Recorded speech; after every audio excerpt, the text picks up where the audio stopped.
जय हिंद दोस्तों, स्वागत है आपका। आप यहाँ पे हिंदी व्याकरण पढ़ेंगे तो यहाँ समझिए व्याकरण का डिफिनीसन। दोस्तों समझिएगा कि व्याकरण का डिफिनीसन हम इसका संधि करके बनाया जा सकता है।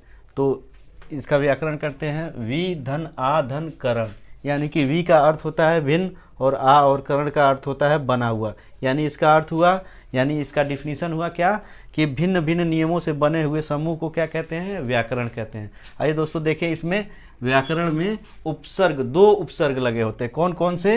वी क्या है? उपसर्ग है, और आ क्या है? उपसर्ग है। दोस्तों व्याकरण ऐसा शब्द है जिसमें दो उपसर्ग लगे होते हैं। कौन कौन से? वी और आ।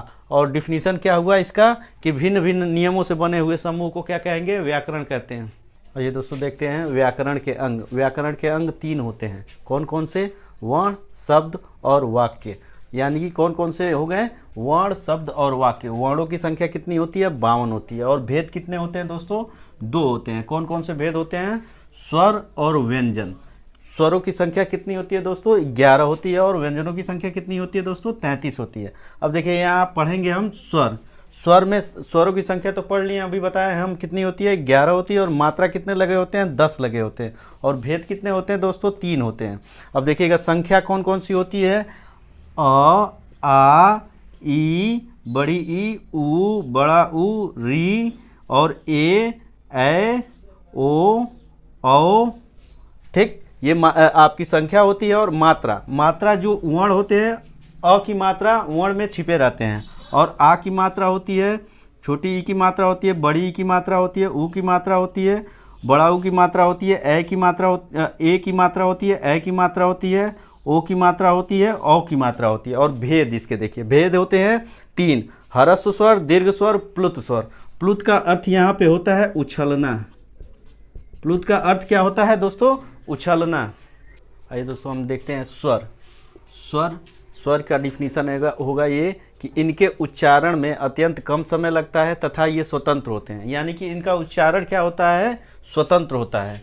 व्यंजन का उच्चारण क्या होता है? स्वतंत्र नहीं होता है। इसलिए व्यंजन स्वर की सहायता से ही बोले जाते हैं। और स्वर क्या होते हैं? स्वतंत्र होते हैं। यानी कि इनके उच्चारण में अत्यंत कम समय लगता है तथा ये स्वतंत्र होते हैं।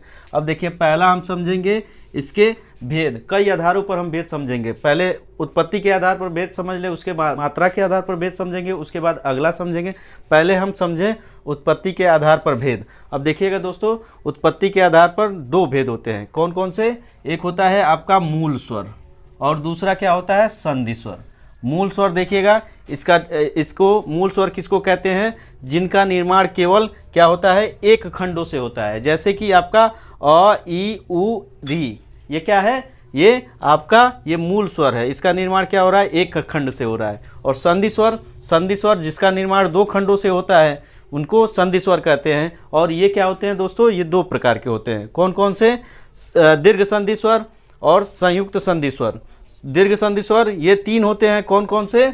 आ, ई और उ, ये 3 होते हैं। अब देखिए आ कैसे बना है? ये दीर्घ संधि स्वर इसलिए है क्योंकि ये 2 खंडों से इसका निर्माण हो रहा है। तो अ प्लस आ से मिलके बन रहा है क्या?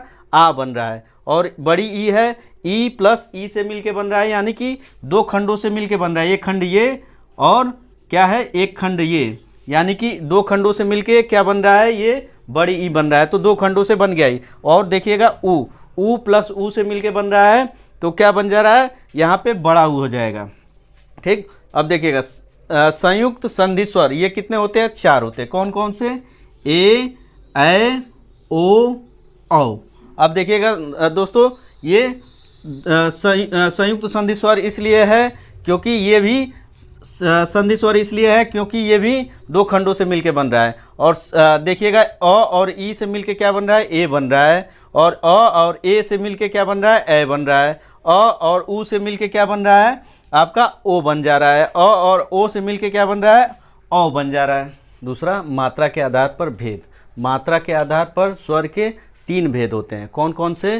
पहला होता है ह्रस्व स्वर, दूसरा होता है दीर्घ स्वर और तीसरा क्या होता है? प्लुत स्वर। यहाँ पे ह्रस्व स्वर को देखेंगे तो क्या होगा कि जिनके उच्चारण में कम श्वास की आवश्यकता होती है उन्हें क्या कहते हैं, ह्रस्व स्वर होते हैं। जैसे अ ई उ री, इसको क्या कहते हैं, ह्रस्व कहते हैं। ये ह्रस्व वर्ण होते हैं और इनको उनके उच्चारण में कम समय लगता है या फिर कम श्वास की आवश्यकता होती है। दीर्घ स्वर किसे कहते हैं, ये ह्रस्व से क्या होते हैं, 2 गुना अधिक समय लगता है। इनके उच्चारण में क्या होता है, दीर्घ स्वर के उच्चारण में ह्रस्व से 2 गुना अधिक समय लगता है, उनको क्या कहते हैं, दीर्घ स्वर कहते हैं। जैसे आ ई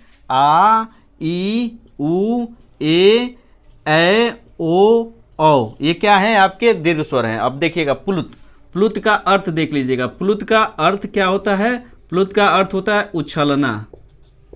प्लुत का अर्थ होता है उछलना, ठीक। ये क्या होते हैं, ये प्लुत स्वर जो प्लुत स्वर होते हैं ये अधिकतर संस्कृत में अधिकतर प्रयोग में लाए जाते हैं, प्रयोग होते हैं। और इनका डिफिनीशन समझ लीजिएगा, ह्रस्व से 3 गुना अधिक समय, यानी कि इसको उच्चारण करने में क्या होता है, ह्रस्व से 3 गुना अधिक समय लगता है। संस्कृत भाषा में अधिकतर प्रयोग होता है, आप बोलते हैं ओम, ये क्या है, प्लुत स्वर है, यानी कि इसका अर्थ क्या हुआ, उछलना होता है।